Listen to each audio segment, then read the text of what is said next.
Okay, welcome to the session on all things European. Well, you can't say the battle of ideas doesn't do matters topical.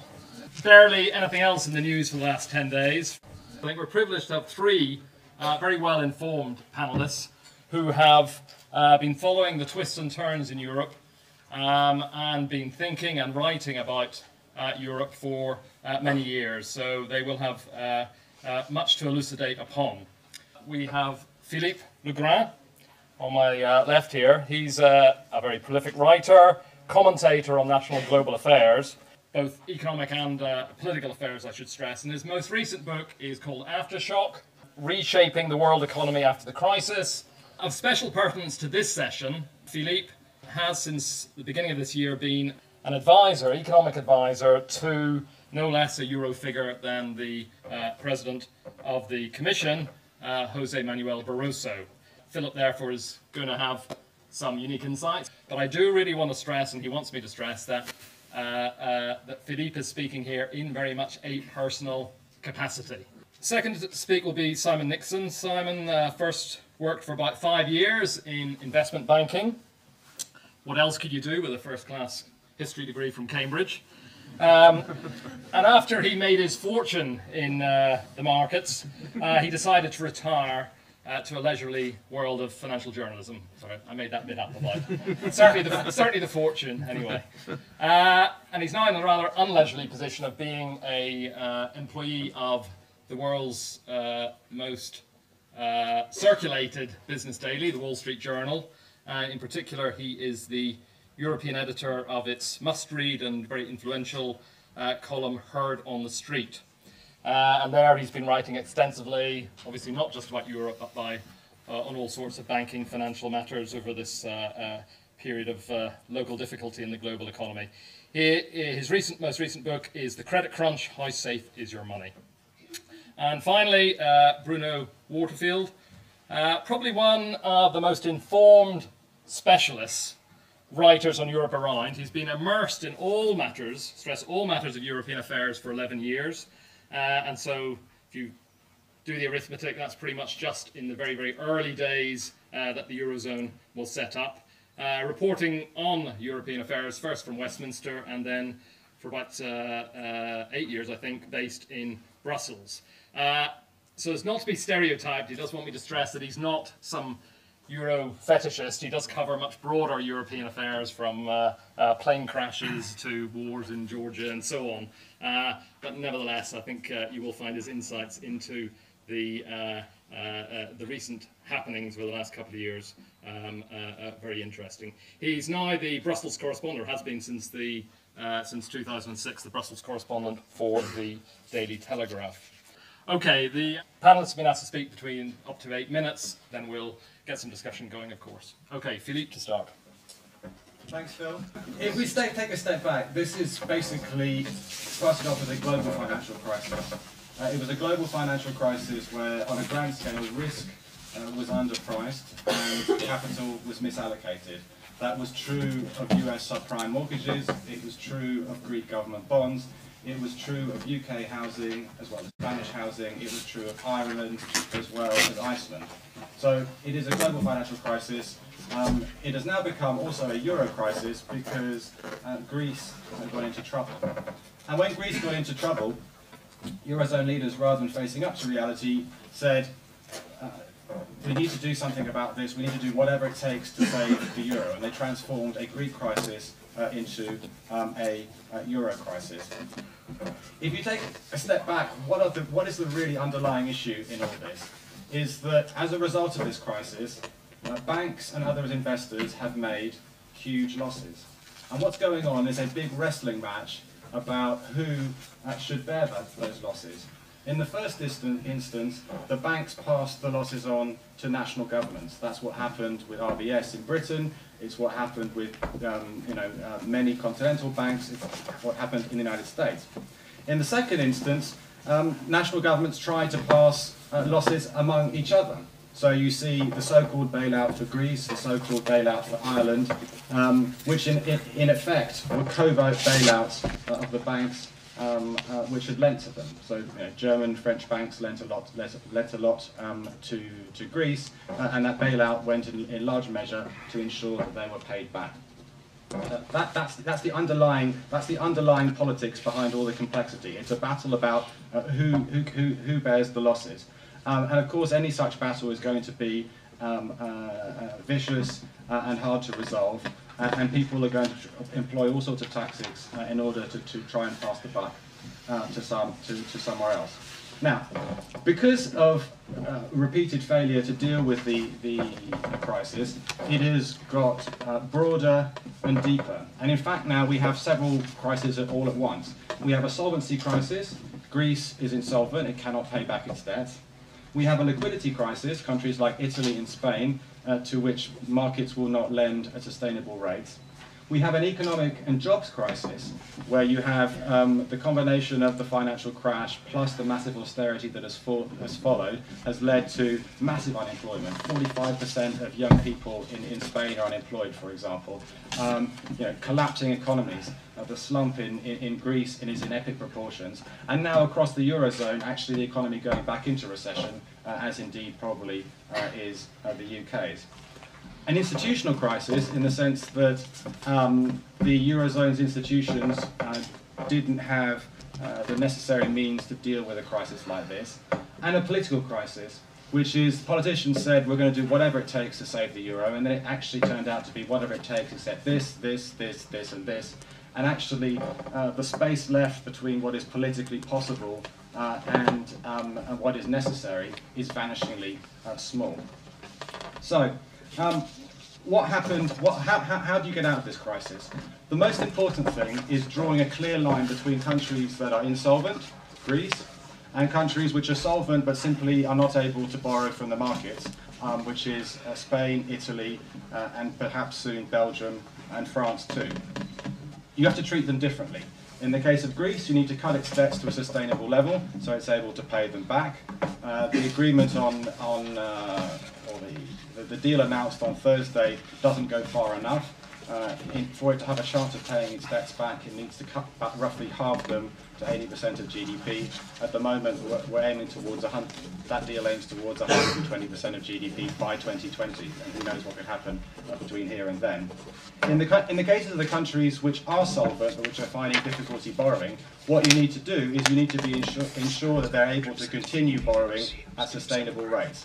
Now, the solution which was chosen on Thursday was that this finance should come through a bailout fund called the EFSF, as well as special purpose vehicles which try to attract money from outside investors like China, Russia, the Middle East, and so on.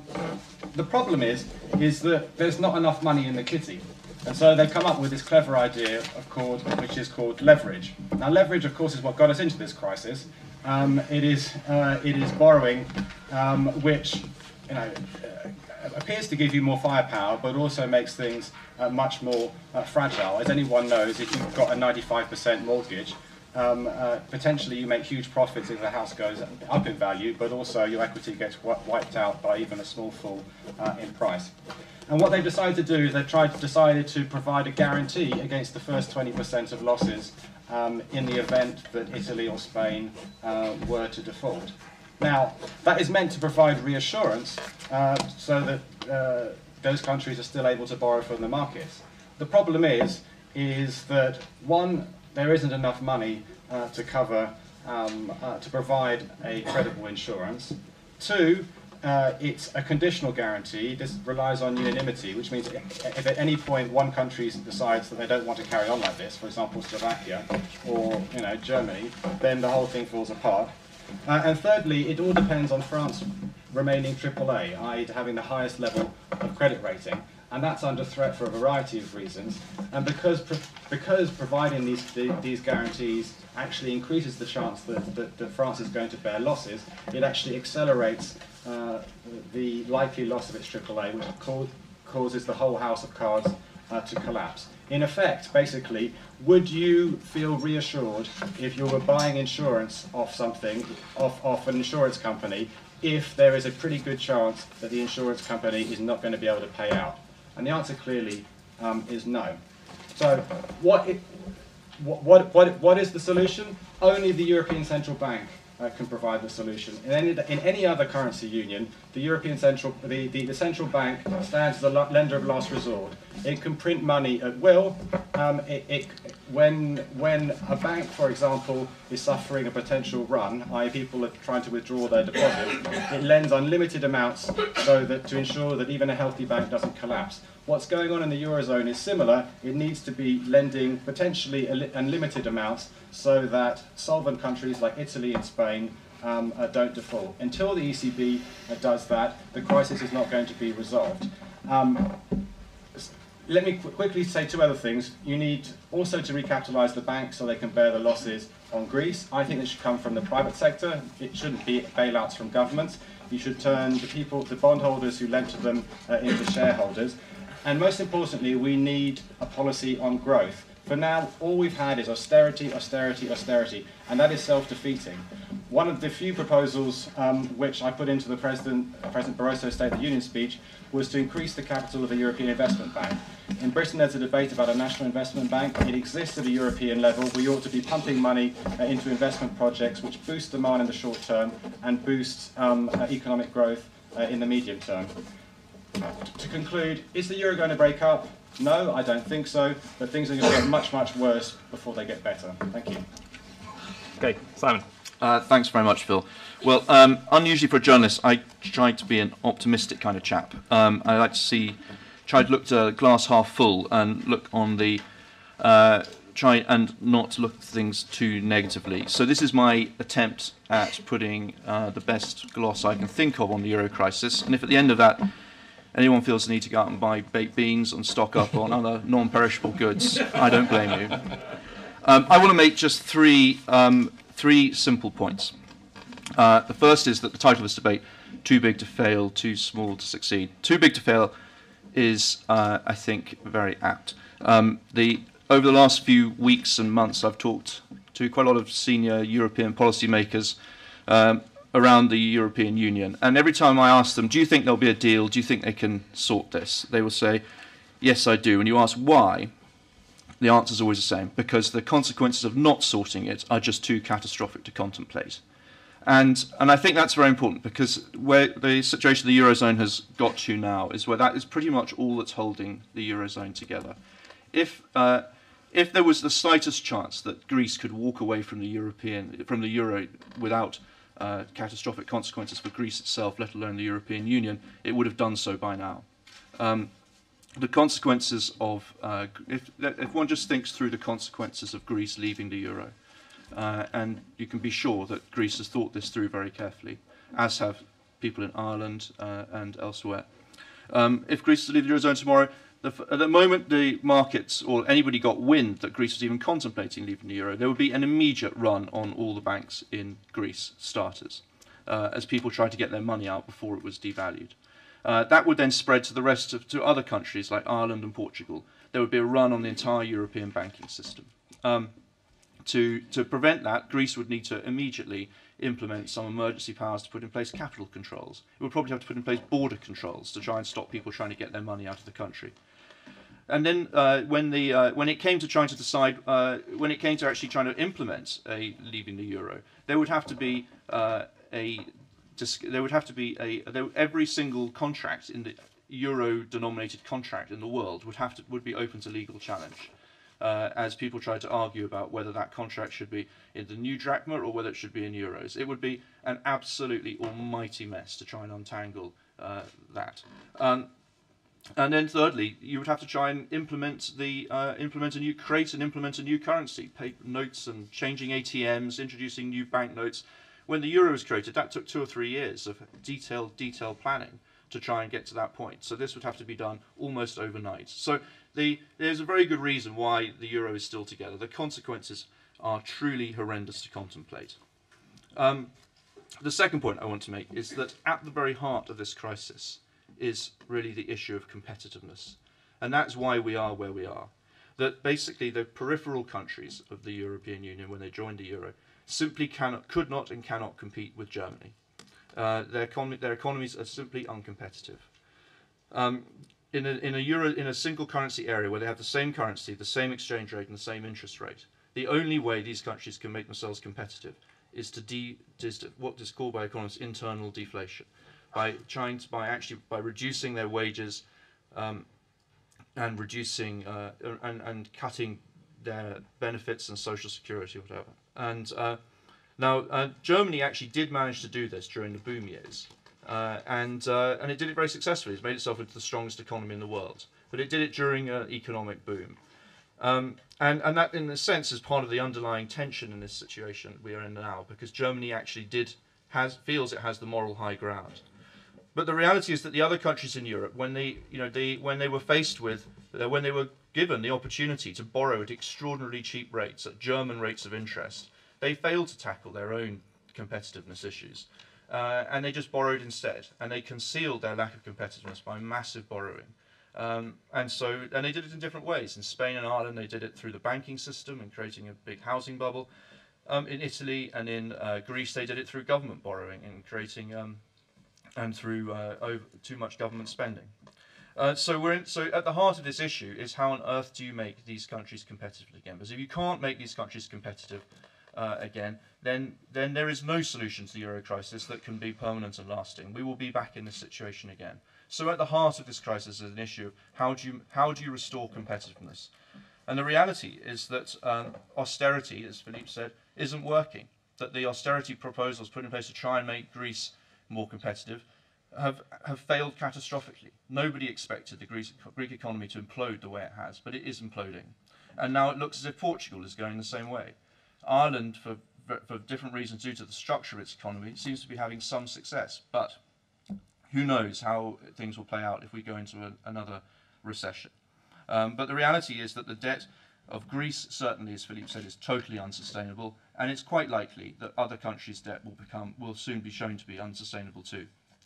Which brings me to my third point, where I agree with Philippe that the key technical issue underlying the debate in these various different crisis meetings is this issue of who will bear the losses from this unsustainable debt.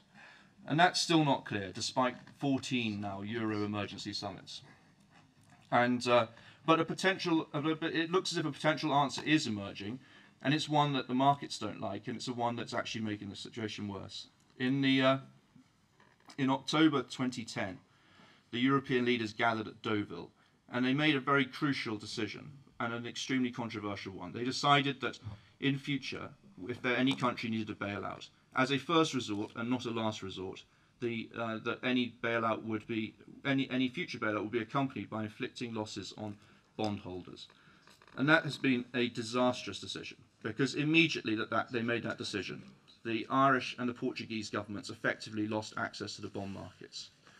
Then in July, when they had the European summit that was supposed to be the first big bazooka, they actually inflicted some losses on Greek bondholders, and then Italy and Spain basically collapsed, or their access to markets ended. And now in this last summit last week, we've had an even bigger haircut imposed on Greek bondholders. So what we can see, and what we have seen throughout this, is that Germany and the other Germany effectively is saying that they will not put any more money on the table. They've put together a £440 billion bailout fund, and they've said no more money. They've said the ECB can't put its money up. So any money is going to have to come from the markets, and as a result, the markets have simply stopped funding Europe. There's been a run on the banks, so that the banks can't fund themselves, and the governments can't fund themselves. And this is creating essentially a credit crunch throughout Europe that's actually making the economic problems worse. And it's simply very hard to see how we break that, how that cycle gets broken, until effectively Germany puts some money on the table. So far in this crisis, Germany and the other rich countries haven't actually lost a single euro. They've actually made money from the bailouts in the form of interest. So, but at some point or other, unless the markets can see some willingness by the European governments to actually share the burden of these losses, rather than to put them on the markets, I just can't see how the markets then reopen. And if the markets can't reopen, it's very hard to see how the economies start to grow again. So, as I said, that's my best possible optimistic gloss on the events, and I look forward to debating it all with you later. Thank you. Thanks. Bruno. It's a curious form of optimism, isn't it? That tells you that if you're in a burning building, don't get out. Now, conventional wisdom, which happens to be right, and I would like to advise you of this, is if you are in a burning building, there are exits. Use them. Don't stay inside the burning building and try and work it out. A month ago, Paul Krugman, the economist, said that he was simultaneously bored and terrified by the Eurozone crisis. I've sat through the interminable summits. I've even waded through the documents, trying to separate the tiny fragments of fact or a real event from the pages and pages of banker maths and the bureaucratic pieties. I can testify that it's boring. But for the first time in 11 years, I mean, I've always been horrified by the way the EU conducts itself, but for the first time in 11 years, I've actually become terrified as the EU and Eurozone statecraft and institutions have come to give the current crisis its dynamic, its acuteness, and its form, presenting the real possibility of both a crash and the reintroduction of force into European affairs. So I want to really hammer those two trends. The fact that the EU is producing, generating, accelerating and escalating the tendencies that are leading to a serious economic event or a crash, and also that the EU and Eurozone has rehabilitated the idea and the desirability of compulsion in European affairs, evolving already into the means by which weaker countries are dominated by the most powerful. First, the EU as maker of crisis. The EU and Eurozone is deliberately, self-consciously divorced from producer interests or democratic pressures. It's actually the raison d'etre of it all. Its most important aspect and its whole attraction for states is that it's a mechanism for ordering politics and relations between European countries by insulating them from public accountability, which also includes economic pressures. This means that the entire European political order rests on a structure that is unable to deal with the practical exigencies of a real crisis, protected from public interests, as I stressed, producer interests also, at a time of the biggest global economic crisis since World War II. And if you really want to look at the proof of that, look at this agreement that came out on Thursday. It doesn't actually include a haircut for private sector holders. It invites them to participate in an unnegotiated offer. The 21% that was agreed in July had a rather imperfect subscription, so I think we can assume that will follow in this case as well. The Euro and the EU cannot deal with this real crisis compared to the usual kind of crises that are kind of half made up and over exaggerated. This is a crisis that defies routine. This is a crisis that demands politics beyond the structures and procedures that have been established for 2 decades, especially since Germany was reunified and then tied, on the insistence of Britain and France, into the Treaty of Maastricht as a precondition of the unified German state in 1990-1991. The creation of the EU, Eurozone, central bank institutions has tied states to extremely narrow conceptions of economic policy, fixated, amongst other things, with low interest rates and keeping deficits down. The philosopher's stone of the European Union is this idea that deficits should never run beyond 3% annually. I mean, what an absurd proposition in the current world. This has always been explicitly undemocratic. The stated need, repeated again and again in Brussels, of taking policy, spending and budgets out of the electoral cycle. The evolution of the EU and Eurozone has pushed the response to the changing economic reality in the world into a narrowing and destructive direction. Fact, according to the Commission itself, 90% of global growth will be outside the EU in 2015. And again, let's go back to this agreement on Thursday. No less a person than the president of the Bundesbank has observed that the Eurozone's solution to its crisis is to come up with the same kinds of over-leveraged financial instruments that gave rise to it in the first place. These people are not going to make it work. A post-war system with its origin in the Bretton Woods IMF sovereigns arrangements has been destabilised by the rise of the BRICS, the emerging countries. And instead of confronting the economic challenges, elites have hidden in the credit comfort zone where AAA European gentlemen always honour their contracts and cannot abide the intrusion of reality on their regimes. Germany, for example, tied into this whole structure by its own basic law and also the Treaty of Maastricht, has become far too reliant on the Eurozone as a sales area, lubricated by the Eurozone credit and asset bubble that sucked in and laid waste to Spain and Ireland while compounding the troubles of Greece and Portugal. Over 60% of Germany's exports are to the EU, and there is a UBS estimate that the Eurozone collapse would see German production contract by 20 to 25%. Germany itself is not a productive powerhouse, no matter how often Germans try to convince you of this fact. Any state that switches off its nuclear power stations to become more dependent on expensive gas imports during a slowdown without being brought into line by industry is in a very bad way indeed.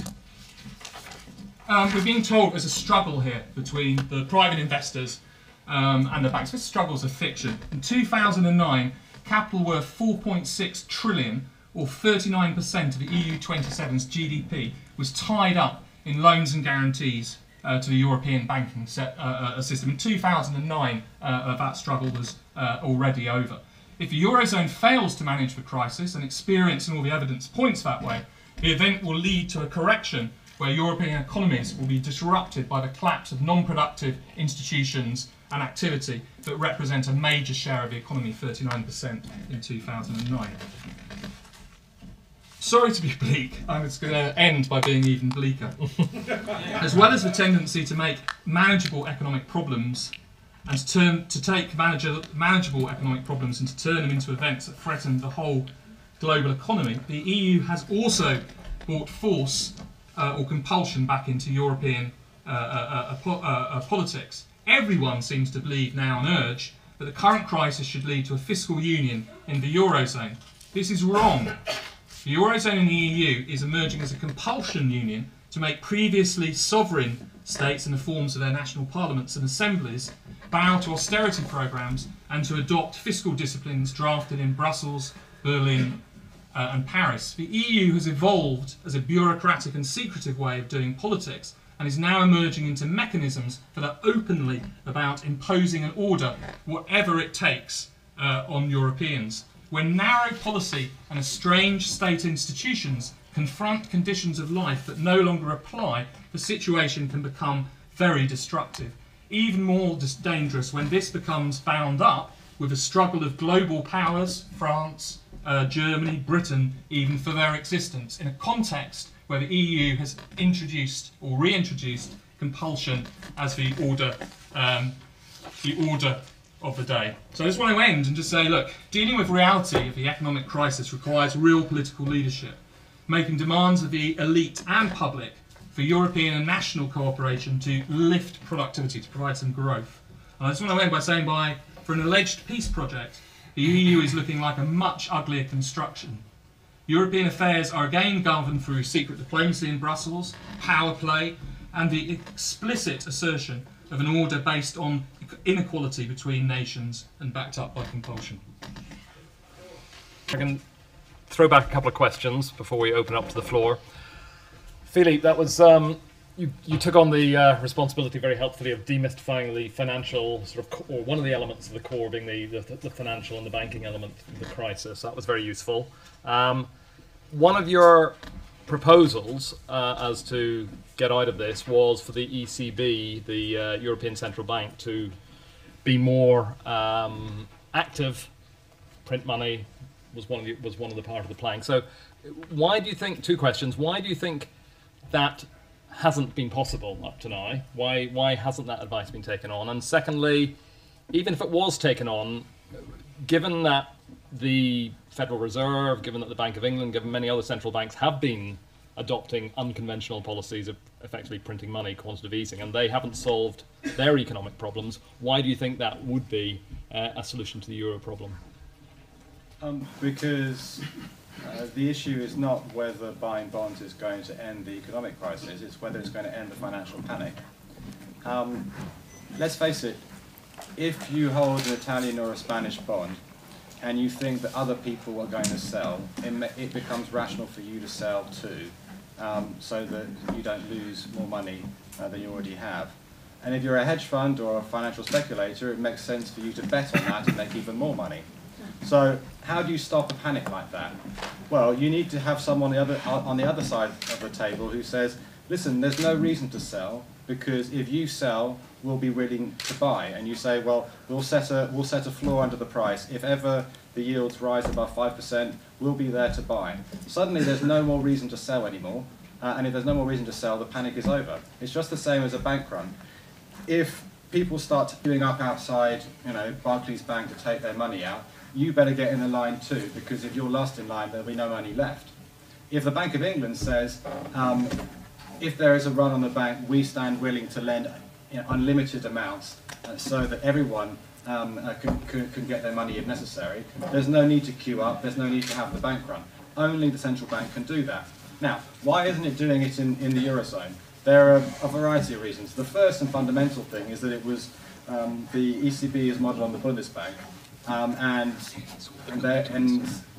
in the treaty it doesn't give it this duty of being a lender of last resort. It's the only central bank in the world which doesn't have that mandate, and it ought to have it. And that is because Germans are afraid, after their experience of hyperinflation, both after the First World War and after the Second World War, that you have to minimise the interaction between the printing press and government, because it's inevitably going to lead to hyperinflation. And the reality is that actually when you're in a slump like this, you can print all the money you want and you're not going to get a hyperinflation. You look at both the Bank of England and the United States and the US Federal Reserve have massively increased their balance sheets, and it hasn't led to hyperinflation. But secondly, without that, we're back to the 19th century, when bank runs were common, and where, in effect, what we're having now is runs on the bonds of sovereigns.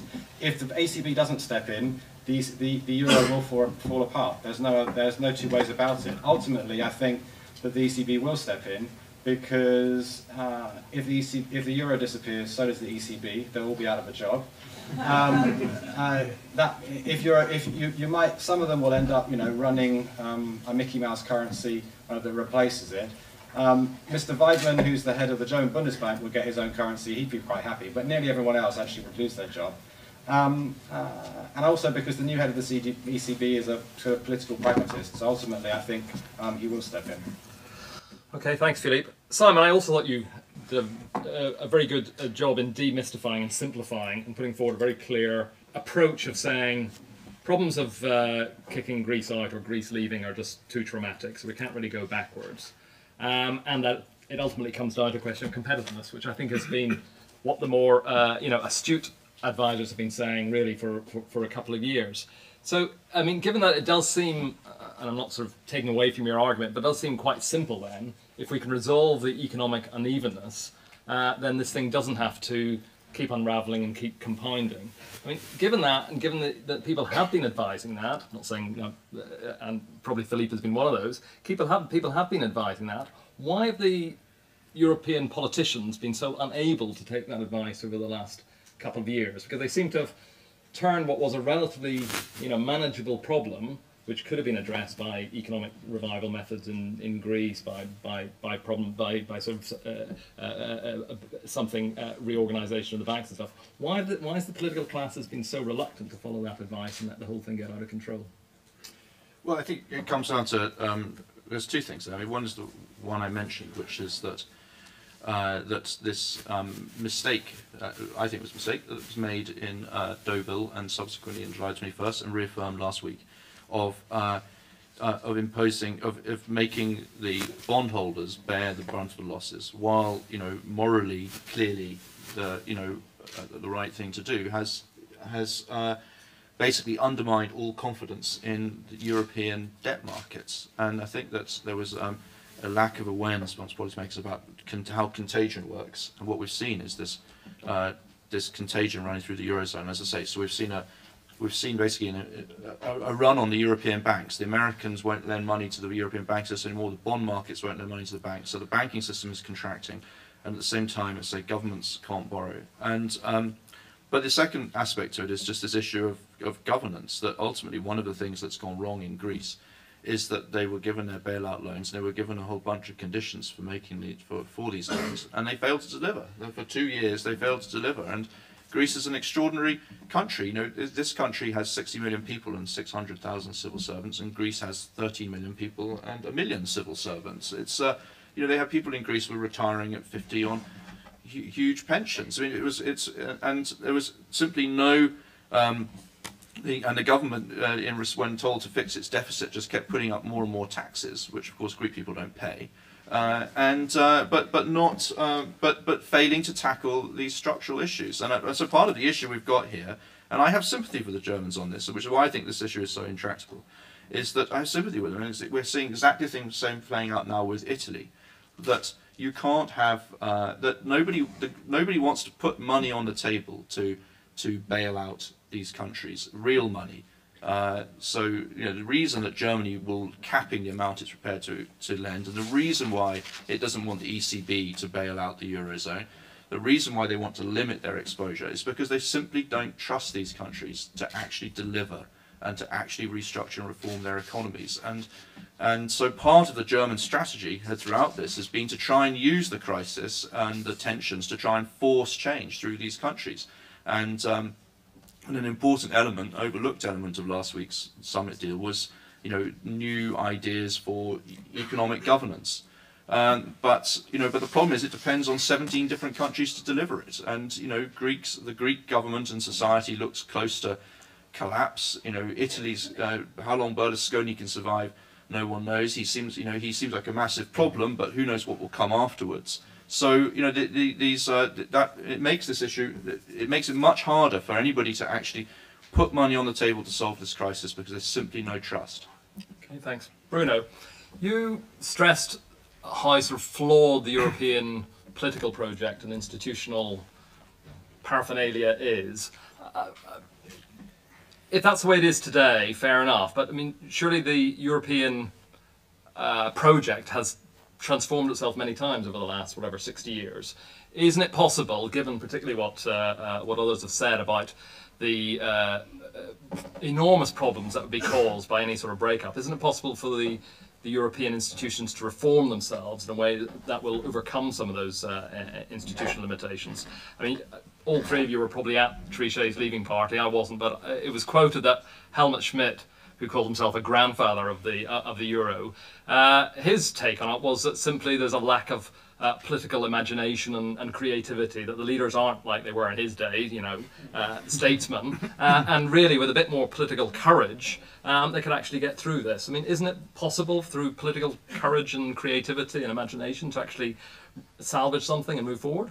I'm sure it could be, but we need to look at what's intrinsic to the character of EU Eurozone institutions. That means they are unable to take that leap, and we have to look at some of the things that we're presented as facts. We need to ask ourselves why it is that a country like Greece, which has always been a bit of a crock economically and only represents around about 2% of European GDP. How is it possible that such an economically insignificant country, 2% of GDP, can tear down the EU? Well, it's because the EU's over-leveraged. I mean, Philippe explained it. It's when something's over-leveraged, tiny little fluctuations can bring the whole edifice crashing down.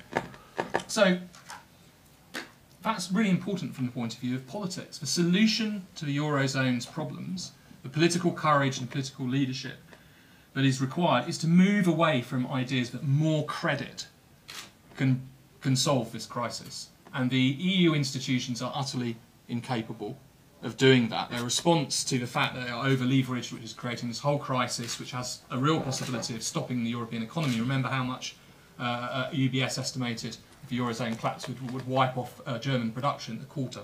That's a pretty catastrophic economic event akin to the 1930s almost.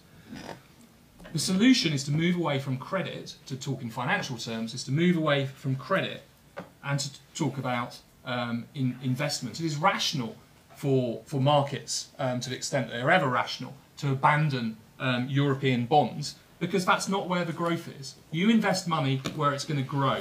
You don't invest money where all the assets are already in hock to about 45 different people, and it's really difficult because you haven't even got the paper quite often to work it away. To move towards investment, to move towards increasing productivity in European societies is going to require some kind of collective effort. It's going to require a huge leap of imagination. It's going to require sacrifices from people in order to transform European societies so they can become more competitive. What's the difference between making sacrifices and being a sacrifice? The difference is that making sacrifices, which by the way all people do throughout their lives, if you bring up a family, you make a sacrifice. People are prepared to make sacrifices when they're involved, when they're running things, when they're in charge, when they've been convinced. The problem with the EU is it's the opposite of that. The EU doesn't argue with people, it doesn't convince people, it doesn't take people with them, it acts behind their backs. And people are right to assume that if the EU is in charge, they won't be making sacrifices, they will be the sacrifice. And that is what we're seeing today, particularly in the periphery, so-called periphery. A very kind of imperial style of language, I have to say. Okay, time of course is very short, so I'm just going to keep some time at the end for the three panelists to come back. So as many quick fire points as we can get here. So just picking up from that last point, Bruno, what I don't follow in the logic of how this may work out is that if we're realistic, is it not the case that that collective sacrifice by the people of Europe is not going to be made? Instead, what will happen is that Germany, as the most obvious expression of the competitiveness problem, will pop out, right? So if German leaders have some imaginative thinking and some courage, right, would it not be the case that they will say, fine, we'll restructure the German economy to make it profitable and competitive because that's in our interest to do so, and goodbye, right? So the imagination and creativity that would be required to save the euro, would they not be the thing that will necessarily unravel the euro, and there will be winners and losers? It does not have to work out that way.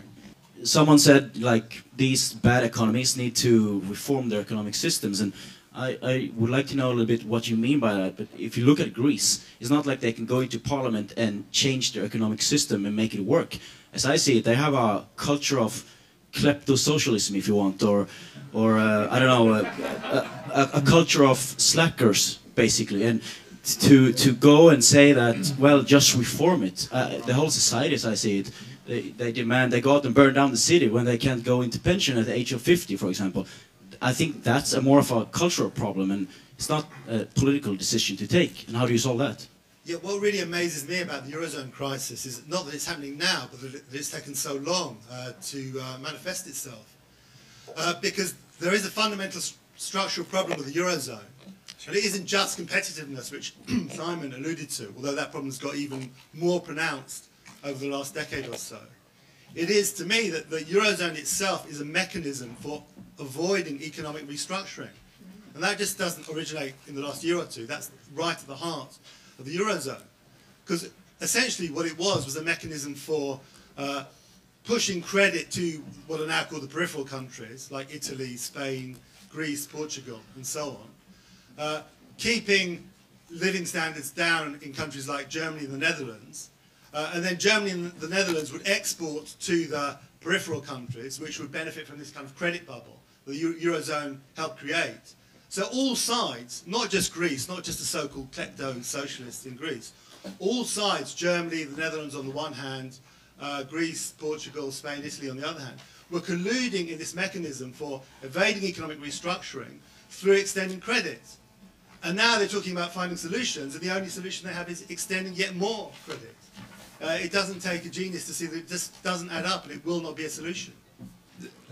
Looking at the too small to succeed part of this title, isn't it the case that for federated states to succeed, that political union needs to precede fiscal and monetary union and not the other way around. And that what the European project has been about has been the elites of Europe trying to avoid winning the political argument for a proper political union, and instead, through a process of stealth and, as Bruno said, behind-the-scenes manipulation, almost trying to strong-arm the people in Europe into a political union which they've never won the argument for. Yeah, I mean, I think it's good to be quite cautious in terms of what could happen and so on. But on the question of Germany pulling out, I see it as sort of one of the lower probabilities. I think because Germany's got so much out of the Eurozone, basically it has its own protected market there in the Eurozone. And why should it give that up? But what could happen if it just sort of becomes too difficult is some of the weaker countries could be chucked out, like Greece, and then the sort of the rather more prudent, fiscally prudent countries could go towards a fiscal union. And that's the most likely scenario in my view. I mean, I agree with the critique of the politics of the Eurozone and so on, but I think that they will muddle through. Just one more thing is that when the Latin American debt crisis took place in the 80s, it took 5 years for the American banks and the American government to reach a solution, with the Brady Plan. So countries were defaulting from 80 to 82, and it wasn't until 86, 87 that they solved it, and that was a centralized government. So I know, things are really urgent in the Eurozone, but the fact that it's taking this long, partly it's deliberate, time is needed to sort things out, and partly I don't think it's that bad compared with the US experience. I guess to the first speaker, I'd just like to raise this issue about the ECB becoming the sort of the lender of last resort, if you like. Two queries about that, I guess. You may know better than I do. I guess isn't one of the concerns with that actually that would probably require some kind of treaty change, and in an awful lot of those countries would therefore require referendum. Now, first of all, would that have to be referendum amongst people who are part of the euro? Would it have to be a referendum, for example, in Britain, where the new government has now guaranteed a right to that if there's any treaty change? The second thing, I guess, about that is, so first of all, do you think people would really buy that even if it was on the table? And secondly, on top of that, I guess, isn't maybe even doing that one of the difficulties of that we're actually just putting off the crisis by actually allowing people to continue to lend when probably they shouldn't be? Cameron yesterday in Australia said that Britain and British sovereignty is under attack from the EU, in particular with relation to the City of London and the overseas territories, which otherwise are known as tax havens. So I'm just wondering what this crisis in the Eurozone is having, what effect it is having upon Britain. I wonder how many people in the audience have heard of Marie-Joachim Quinn. She's the Commissioner for Innovation in Europe, for whom none of us voted. And I put it to you that I'm surprised by your remarks on Germany, Simon. I mean, they have SAP in software, they have Volkswagen in cars.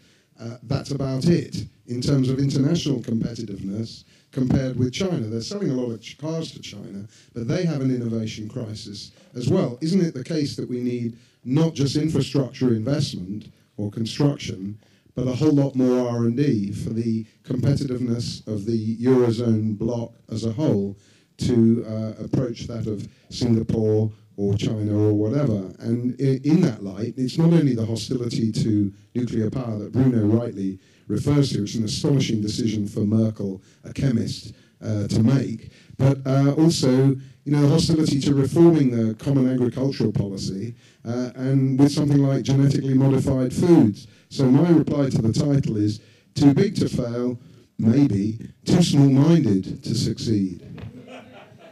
When the Eurozone, EU was set up and everything else, one of the factors was to do with making sure that Germany wasn't too powerful, and that. But haven't we now come around full circle in that, given the crisis in all these other countries and even France, possibility of losing its triple rating and everything, and it does appear from reading about the Wednesday, Thursday discussions that Germany has certainly emerged once more, relative to the others, very powerful. So is it not like defeated the whole kind of reason as to why the Eurozone, or at least one of the factors in making sure Germany wasn't too powerful at that time, but now it appears that it is powerful? I think the reason the Germans are selling cars to China is that Germany is operating with even more rigged currency than the Chinese, i.e. that the euro is working out very well for the Germans, allowing them to export in currency much lower than it ought to be, and isn't in fact the commitment of the German industry to that rigged currency one reason why the Germans won't allow reform in the ECB. Leslie's question, how it's affecting the UK. First of all, it's helping to push us back into recession. Financially, banks and investors are exposed and therefore are going to make losses. And regulatory, because EU regulatory decisions, notably on finance, but elsewhere also affect the EU. Secondly, on the question of ECB and treaty change, no, it doesn't require treaty change. The ECB already is buying bonds just in small amounts. It's buying them on the secondary market, not on the primary market, i.e. it's not direct monetary financing, it's buying them off other investors, and that is permitted. In terms of, I want to question the notion that Germany is strong and successful. It isn't. Germany actually's policy for the past 10 years has been holding down wages. And it's been holding down wages because it's a mercantilist country dominated by the corporate export interests. And if you look at, what is the purpose of making things? The purpose of making things is in order to be able to pay higher wages. And on that front, Germany is a big flop. German living standards are actually roughly the same as they were a decade ago. By that standard, Greece has actually done much better than Germany. That does have real consequences for others, because it is determined to export more than it buys from others. It is determined to run a current account surplus. That forces other countries in the Eurozone to run a deficit, and that is a large element of causing the crisis. And now, having sold all this, or having said we're going to export more than we buy off others in exchange for IOUs, and now saying we demand these IOUs be paid back in full when others can't. Sorry, actually, I think Germany deserves to take losses just as much as the people who it has lent to. And lastly, on James's point about investment, yes, I think you're absolutely right. First of all, in a time of slump, you do need public investment. We have the European Investment Bank, and we ought to be using it. But secondly, we also need more private investment. I think we should have 100% capital allowances. Companies in Europe are the only people who have cash at the moment. They're sitting on a pile of cash, and they're not investing. Give them an incentive to invest by saying for the next couple of years you can invest, and basically it will be tax deductible. More importantly, we need policies to encourage innovation. You're absolutely right. Why is there no Silicon Valley in Europe? There are a variety of reasons, but I can't tell you now, but we definitely need one. Thank you. Great. Simon? Yes, picking up on the point about Germany. I think there's more to Germany than just SAP and VW. They do have this enormous wealth of small and medium-sized companies, the Mittelstand, which has been phenomenally successful over the last decade or so, and is actually the sort of engine of their economy now. But I think you raise a very important point, which gets overlooked, which is that that the European project, at the heart of it, is the single market. And how can you have a single currency without a single market? And the single market was never really fully driven through. And that really is right at the heart of this competitiveness issue as well, which is that you still really have protectionism across the Eurozone. So you still have fragmented energy markets, banking markets. We've never actually created an efficient single market, and that, in a sense, tells its own story, that there was never really that full buy-in, and that makes the whole situation very difficult. So I think that's an important point. On the ECB, the short answer to the question that was put to Philippe earlier as to why the ECB isn't buying bonds and why the Germans don't like it, there's two words: moral hazard. That's the reason why they won't do it, because basically what people are encouraging the ECB to do is effectively to go behind the German Parliament, behind the Bundestag, and essentially bail out these countries and to put taxpayers of the Eurozone on hook for the debts of these countries without the explicit authority of these governments. And the problem with this is the heart of the problem with the euro, that effectively it's not like the Fed or the Bank of England, which has one government to deal with. The European Central Bank issues currency and runs monetary policy on behalf of 17 countries. And these countries are effectively all borrowing in a foreign currency. They don't have, there isn't a single government whose promise they can rely upon. And if the ECB was to buy unlimited quantities of these countries' bonds, then it would remove any pressure on these countries to actually reform their economies. So actually, it could end up making the situation worse. Or at least, it might provide a sticking plaster for now, but it doesn't get you away from the issue that of the need to reform and address this competitiveness issue, and that's one of the things, of course, that worries the Germans in particular. So I think that I think the point about klepto-socialism in Greece, I think, is well made. And I think this is right at the heart of it. That we have, you have countries that simply have governance issues at their heart, and these are deeply ingrained cultural issues. And I just think that that it was always obvious that you couldn't have a monetary union without a political union. I have to say, my first job when I left university was to it's been off my CV for 20 years, but I'm now prepared to put it back on again.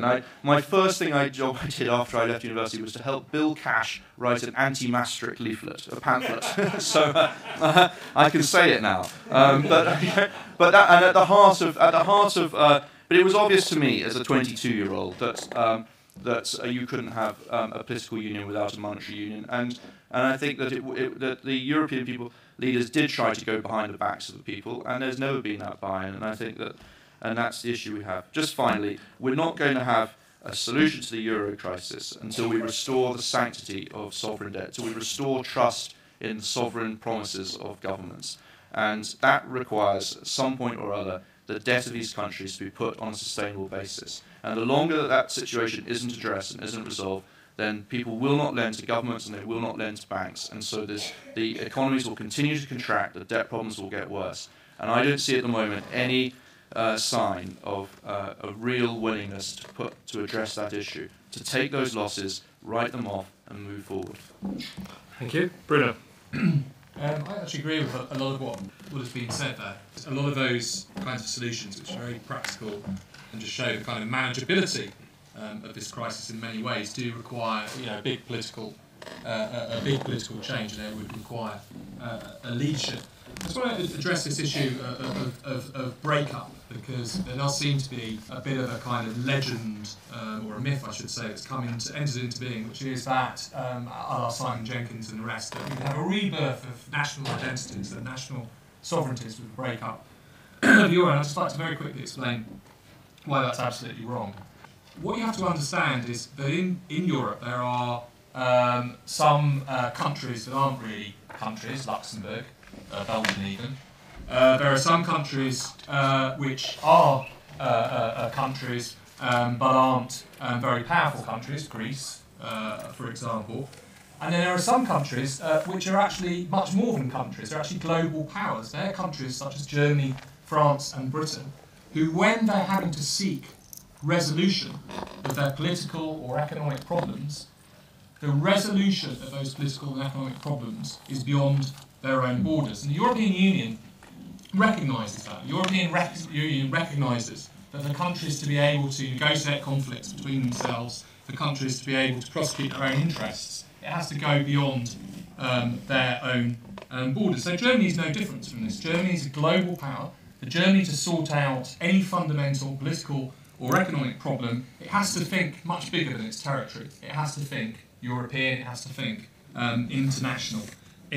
So to assert itself, it has to do it on an international level. What is lying to hand is the European Union, and Germany is much more than any other country constitutionally bound. It has a state and a statecraft that is absolutely wedded to the European Union. And what we are seeing at the moment is Germany asserting its interests not by breaking away, but by making the European Union much more of an instrument for it to use. But there is a squabble going on because there are other global powers that are wedded to the European Union, such as France particularly, and Britain to a lesser extent. And this is why we have to be very, very worried that these kinds of global powers are competing for a European Union and are transforming the European Union at the same time into an instrument of domination. Can we thank all three speakers?